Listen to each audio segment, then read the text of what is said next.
Welcome to Silicon Valley Asian Business Talk. Hello, everyone. This is Roger Chen from University of San Francisco, and we are conducting this interview sponsored by University of San Francisco Center for Asia Pacific Studies, short for CAPS. And our guest today is Lee Fang, and we want to thank you, Lee, for kind of joining our program to share your wisdom, your insights on adopting the enterprise AI system in your company. Please briefly introduce yourself and also your company. Great. Thank you, Roger. Hi, everyone. My name is Lee Fan. I'm currently Chief Technology and AI Officer for Circle Internet Group. For those who don't know, Circle is a global financial technology company building economic operating systems for the internet. We're creating a neutral programmable layer for digital dollars and enable money to move with the same speed, transparency, and security as the information and data to do today. Now, in my role as a technology officer, I manage all the engineers, data scientists, and the tech ops in the company and build the product and the services. My another role as an AI officer, I set up the company's AI strategy, and I also lead a small AI team to execute and enable everyone in the company, whether tech or non-tech. Thank you. Actually, that's such a great background, and we are really looking forward to kind of discuss your experience. Discussion topic: Enterprise AI talent and organizational shifts. Silicon Valley Asian Business Talk. The next question is about the people and organizational issue, because a lot of people are talking about the change management.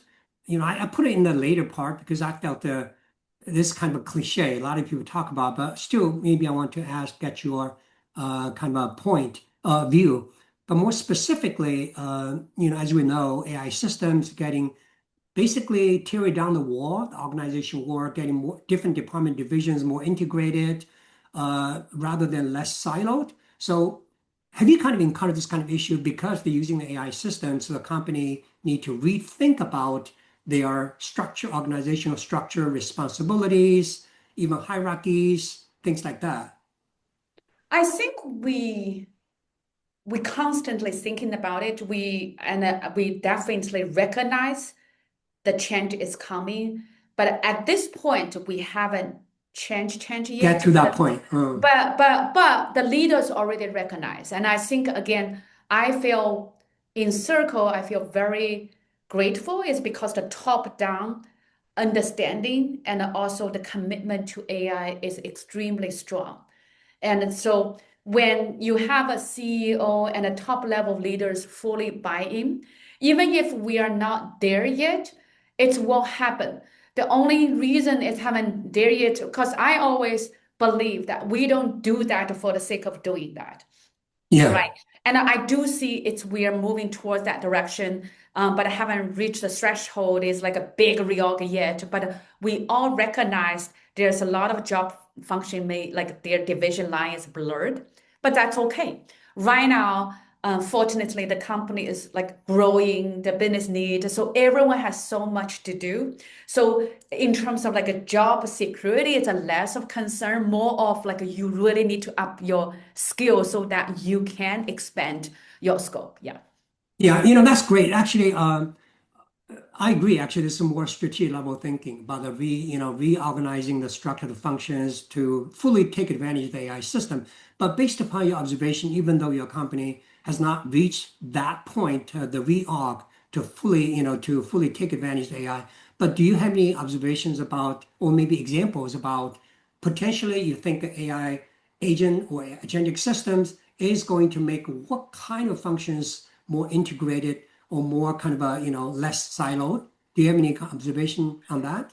Yeah, totally. For example, the product and the engine, and the particular, let's say, very obvious example is like say designer and a UX front engineer, right? Front end engineer. If the designers can be trained to do vibe coding, the need for a front end engineer to do the iteration for it is much less so.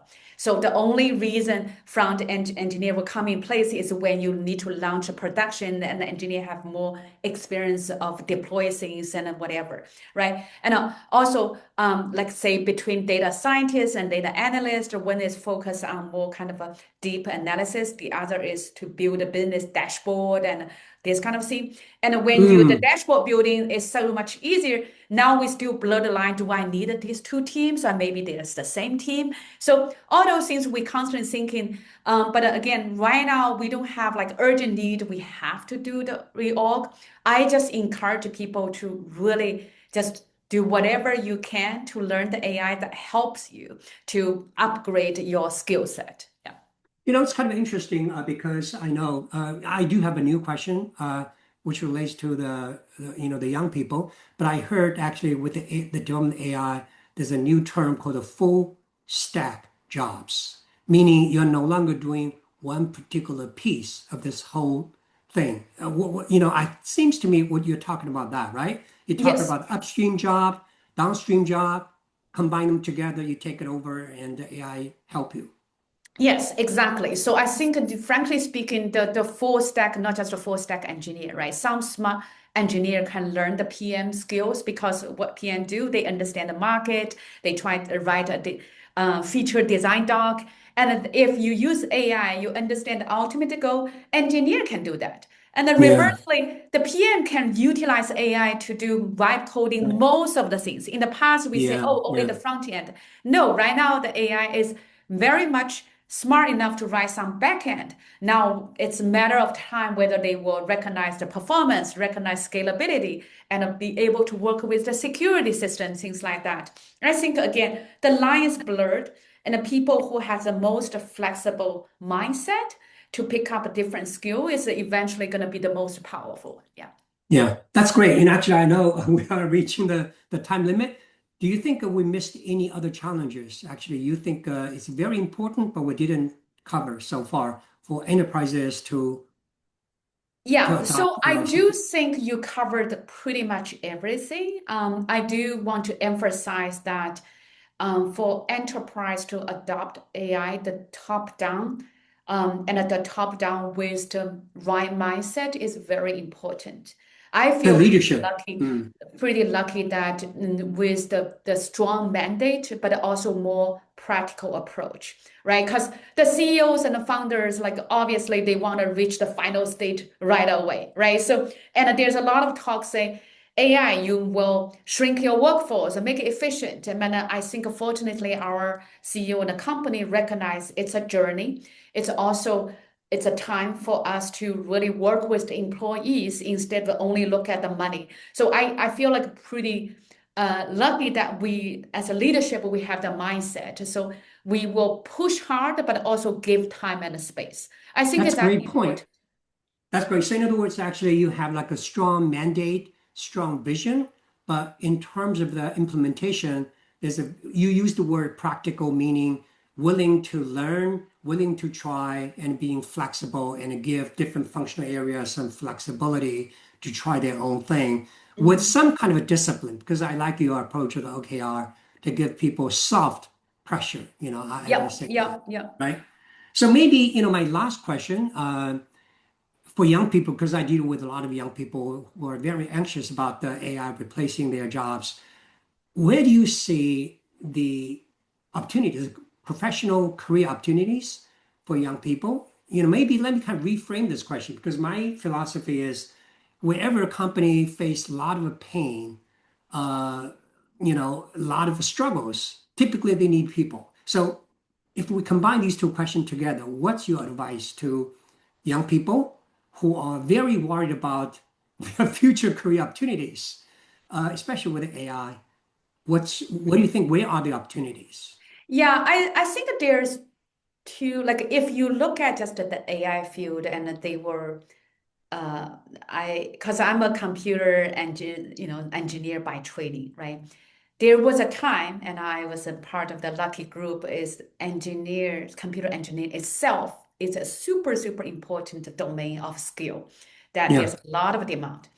I think that demand definitely itself, like a programming itself, the demand reduced because of AI. However, the real computer scientist who can design a system, who really understand the architect, or who understand like how to put things together, like put multiple agents together, that Like is a full still a high stack. demand.